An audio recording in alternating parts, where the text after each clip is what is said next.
This phone came out a few months ago. Two of them especially were everywhere. Everyone was talking about them. I even joined the conversation myself. At the time, I honestly thought it was just another wave of hype. Usually, after about 4 to 5 months, the excitement fades and the real performance of the phone starts to show.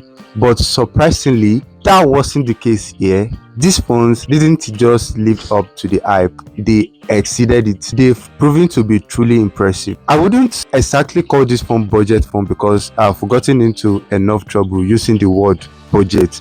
But if you are looking to get a solid, reliable phone in 2025 without spending a fortune, these are great options.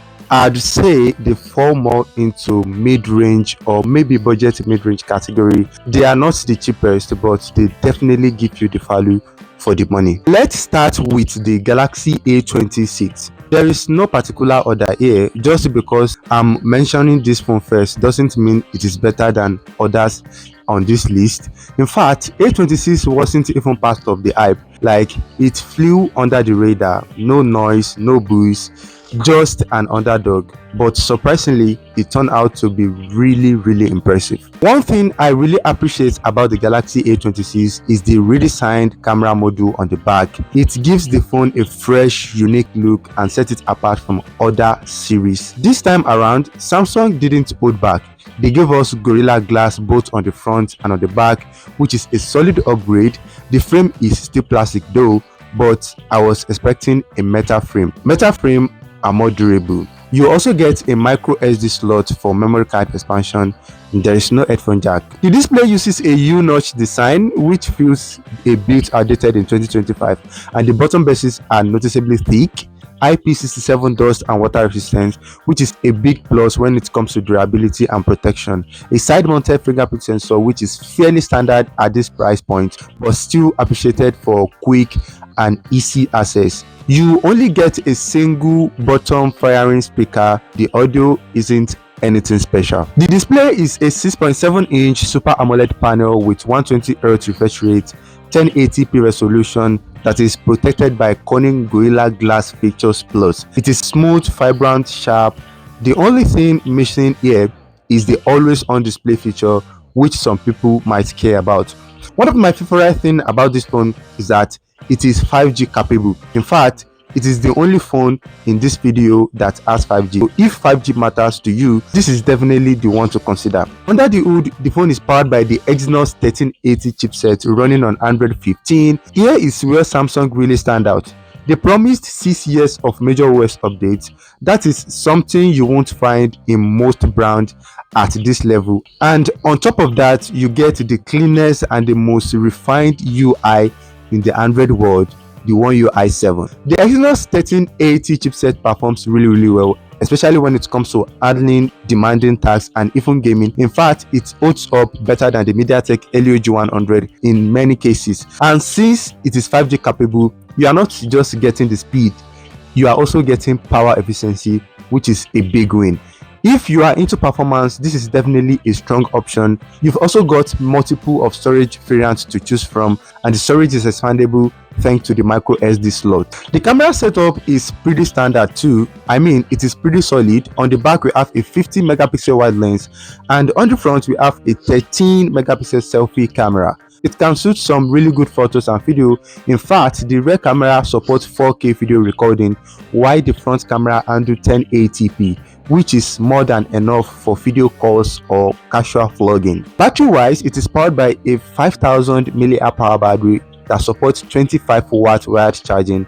There is no wireless charging though. If that is must have for you, this might not be the one for you, but overall it is a strong package. Right now you can grab this phone for around $220 or roughly 350,000 naira, and for what it offers, I'd say it is pretty reasonable. Tecno Camon 40 Pro 4G was one of the most hyped phones this year. Tons of marketing, tons of talk, and honestly I think it lived up to the expectation. The new one tab button are the left side of the phone, which was meant to be a quick shortcut, especially useful to jump straight into camera's flash snap mode. Just a single tap and you are ready to shoot, or quick access to AI features if you long press. But from what I've heard and what I've seen, most users don't even touch it. Some don't know what it does, they just ignore it completely. It is one of those features that sound cool on the paper but end up being overlooked in real life. Same thing with all the AI features. Tecno really pushed out the AI angle, smart suggestion, voice assistance,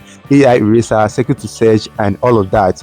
But let's be honest, a lot of people don't even use them. Even something as basic as voice assistance, most users don't bother with it. And that just shows how many smartphone users never really explore their smartphone's full potential. But you are different. You are watching reviews, you care about what your smartphone can do. That makes you better than majority of users, because larger percent of smartphone users don't watch reviews. You can share them this video though. If you are someone who likes to actually hold and feel your phone, this one is definitely going to work for you. It is so beautiful, and honestly, that is one of the things I like most about it. If you are a fan of curved display, this one got you covered. Literally, we have a curved AMOLED panel. It is not just about the look, the durability is on another level. IP68 and IP69 rating. If you accidentally drop it in water, you are good. You can intentionally drop it as well. Nothing is going to happen to it. On the front, we have Corning Gorilla Glass 7i for added protection, which gives you the extra confidence if you are someone who is always on the move. The display here is a 6.78-inch AMOLED panel, 120Hz refresh rate, HDR support, 1080p. The screen is vibrant, so smooth and absolutely stunning, especially if you loved curved display. If aesthetics and durability matters to you, this is definitely a phone to consider. The phone runs on Android 15 with a promise of 3 years of OS update, which is pretty solid for mid-range devices, with Tecno's iOS 15 giving you a clean and responsive software. Powering the device is the MediaTek Helio G100 Ultimate chip, a decent performer that handles everyday tasks. There is only one memory configuration available, which is 256GB paired with 8GB of RAM. Unfortunately, there is no SD card slot. You have to keep that in mind.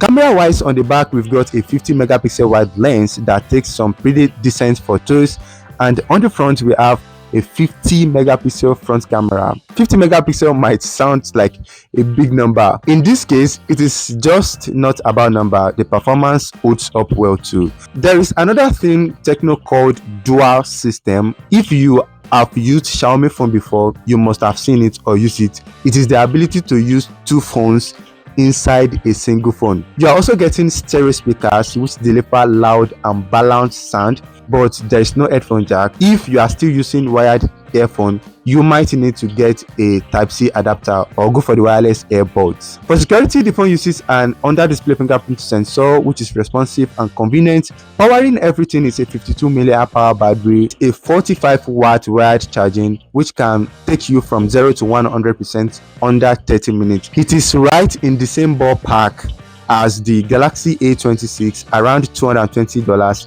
approximately 350k in Nigeria. Infinix Note 50 Pro is my personal favorite on this list. That is for two major reasons. First, this is the only phone in this category that supports wireless charging. Apart from the large 5200 mAh battery, you are getting a 90 watt wired charging, which is even more impressive. A 30 watt wireless charging that is faster than most phones wired charging. On top of that, it supports a reverse wireless charging, bypass charging, which is super useful for keeping your phone cool during gaming or heavy use, which is a huge win for me. The second reason I love this phone is the design. It has that sleek boxy design paired with a flat AMOLED panel that refreshes at a blazing 144 Hz. It is also quite bright outdoors with up to 1300 nits of peak brightness. The display itself is 6.78 inch with 1080p resolution. Everything looks crisp and smooth. Design and build quality wise, it might not have the IP69 rating like the Tecno Camon 40 Pro, but it still holds its own with the IP64 dust and water resistant. Then the frame, it is made from aerospace grade aluminum, which adds to the phone's premium feel and the overall durability. Boxy, clean look is something I really appreciate. It's just stand out. Everything else under the hood is pretty similar to what we have on the Tecno Camon 40 Pro. You've got Android 15, although Infinix only promised 2 years of major OS updates. It is powered by the MediaTek Helio G100, which handle daily tasks smoothly. Then for storage, it comes with 256 GB of internal storage using UFS 2.2 storage technology, which makes file access and app loading snappy and smooth. And there is no memory card slot. At the back, Infinix Note 50 Pro featured a 50 megapixel wide lens plus an 8 megapixel ultra wide lens.